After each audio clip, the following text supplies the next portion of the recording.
Hello math friends, today we're going to be doing constant rate of change. If you're in Texas, this is TEKS 7.4a. It is a 7th grade readiness standard, meaning you'll definitely see it on the star. If you haven't already, go ahead and go to the link in the description. You can find the full resource of this. It's 4 pages. It's got a warm-up, explore activity, teacher model, lots of practice. So you've got a full lesson, and this is going to teach you how to teach the lesson once you have the resource. So if you haven't already, go ahead and go buy that. You can print it out and follow along here. Okay, the first thing you're going to want to do is you're going to want to have kids just do an easy peasy warm-up. You're going to have them do the following 2 things. First, in at least one sentence, describe what you think something means for something to be constant. You can example from a real life situation.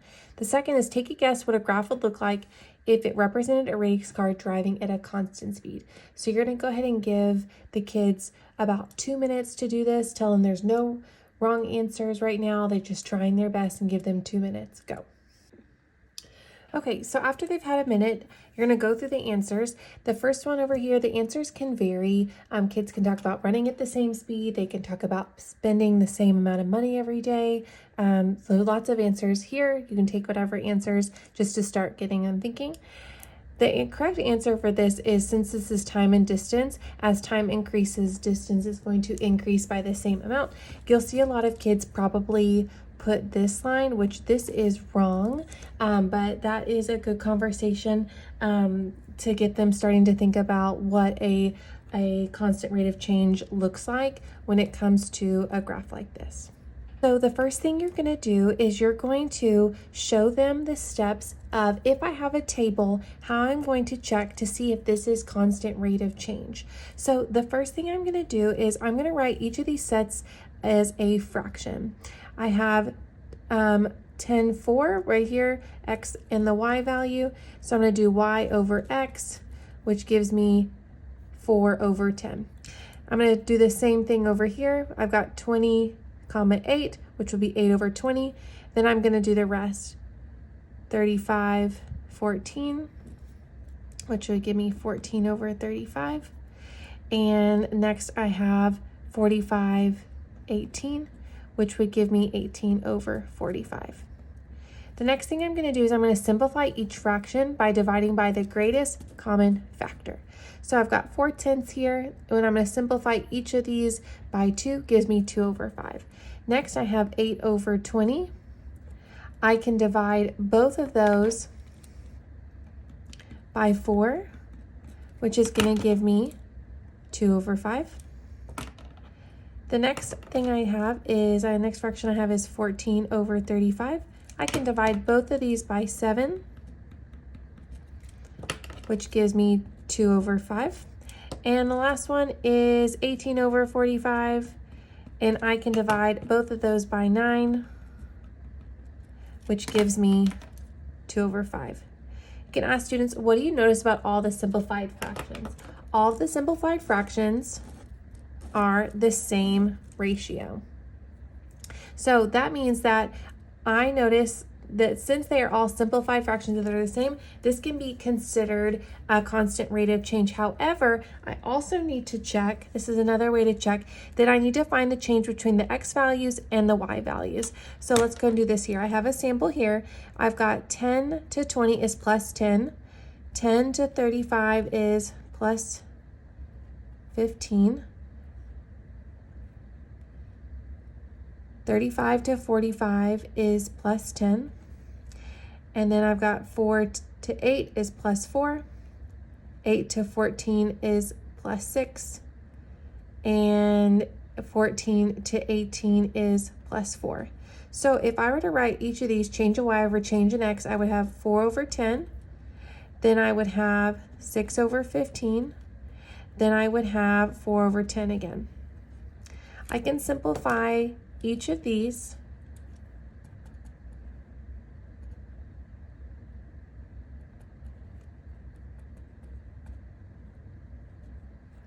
So give me 2 over 5, also 2 over 5.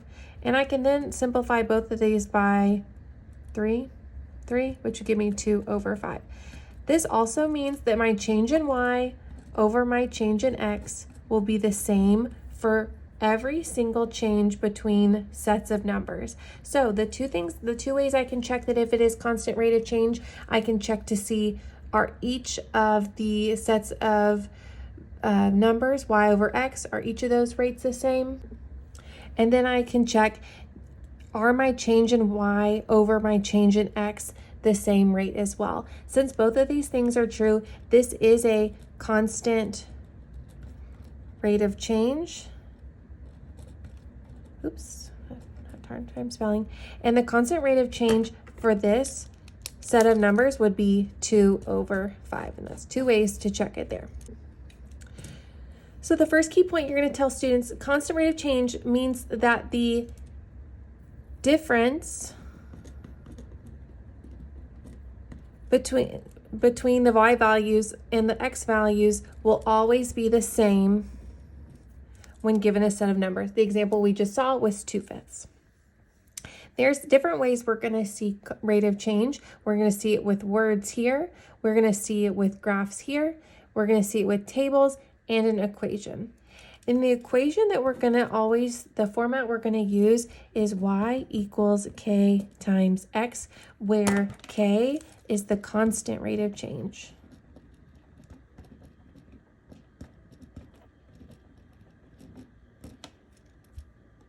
The letter k is going to represent the constant of proportionality, also known as the constant rate of change. And we already said the constant proportionality. If we rearrange this equation, we have y equals kx. To find k, we can divide both sides by x, which will give me k equals y over x. I'm going to show you how to find constant rate of change from tables.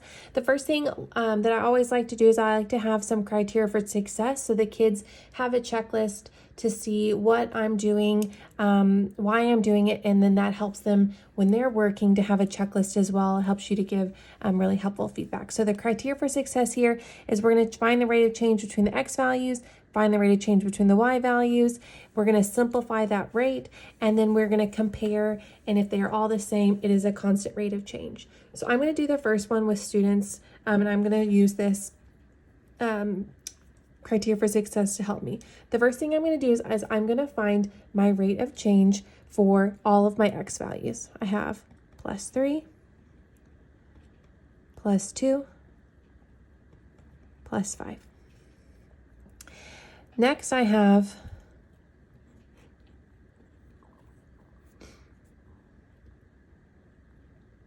+9,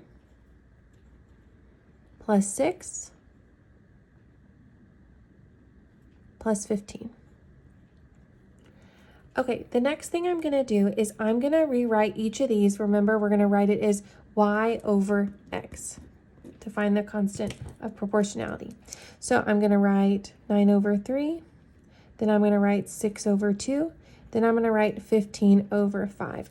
They don't look like they're the same yet, but I know that I need to simplify before I do anything else. So I'm going to find my greatest common factor. Both of these can be divided by 3, which is going to give me 3 over 1. Both of these can be divided by 2, which is going to give me 3 over 1. Both of these can be divided by 5, which is going to give me 3 over 1. So the constant rate of change here is 3. All right, after you've modeled this first one for students, then I would just have them do the next two on their own or with a partner. I'm checking to make sure that kids are showing their work to find the x values and the y values, that they're writing as the fractions as y over x and then simplifying as needed. These are actually super easy. Wanted to just make sure that they got a grip on being able to find the change in y values and the change in x values. So the answers here are just 4 and 4 over 3. So I'm going to show you how to find the constant rate of change from real world situations. The first thing I like to do is I like to have the criteria for success. So the criteria for success here is that we are going to read the question. We're going to set up a table or fractions with x and y values as y over x. We're going to find any change values between y's and x's, compare the rates. Are they the same? If so, they have a constant rate of change. And we're going to make sure that we use units if we are not given multiple choice. So I'm going to model this first one for the students. Jacob ran 9 miles in 81 minutes on Monday, 10 miles in 90 minutes on Saturday, and 12 miles in 108 minutes on Sunday. What is this constant rate of change? So the first thing I'm going to do is I'm going to label my values as the X and Y values. So here the X values are all of the miles that he ran. So 9 miles, 10 miles, and 12 miles. Then I have the Y values, which are the time, so how long it took him. And I'm going to set these up as a table. So I've got my X's and my Y's here. Remember, you can always tell students to make a table. That's a great skill for them to have. So my X values are 9, 10, and 12. Then I have my Y values, 81, 90, 108. Then I'm going to find my change between my Y values and my X values. So I have +1, +2 here, and here I have +9, +18. So then I'm going to write my change in Y over my change in X, which is 9 over 1 here, and this one is going to be 18 over 2. I can simplify this divided by 2, which is going to give me 9 over 1. I see that I have a change in Y over change in X. Remember the X values here are in miles. So I'm going to do this. So my constant rate of change is 9 over 1, and that means he's going to run 1 mile in 9 minutes. So it might be written as 9 minutes per mile, or you might see it as 9 minutes, but the answer here is going to be 9 minutes for every 1 mile. He's running at a constant rate. Okay, the next one here. I would have the students work this one on their own, come back, and you can check their work together. Okay, you can bring students back together here. You want to make sure that their table is correct. So as you're circulating, look to see that their table is right. Look to see that they found the change in Y values, the X values. They've set them up in fractions, simplified, and included their units, just as it labels out in the criteria for success. So I'm going to show you how to find the constant rate of change from a graph. The first thing I'm going to do is I'm going to look at the criteria for success. I'm going to first ask myself, does the line cross the origin? If no, it doesn't have a constant rate of change. And if it does, I can move on and check my work. I'm going to also ask myself, is my line straight? If the line is not straight, it cannot have a constant rate of change. Then I'm going to find 2 perfect points on the line. Kids really struggle with finding perfect points. The perfect point is if you look at the little lines on the graph, anywhere where the lines make a perfect T, that's where we're going to look to see if the line hits. So then I'm going to pick 2 points and label them X, Y. Then I'm going to find the change in Y and the change of X using Y2 minus Y1 over X2 minus X1. You definitely want to have kids write this because they're going to need that for rate of change. Then I'm going to simplify if needed. So I'm going to do this first one with my students using my criteria for success.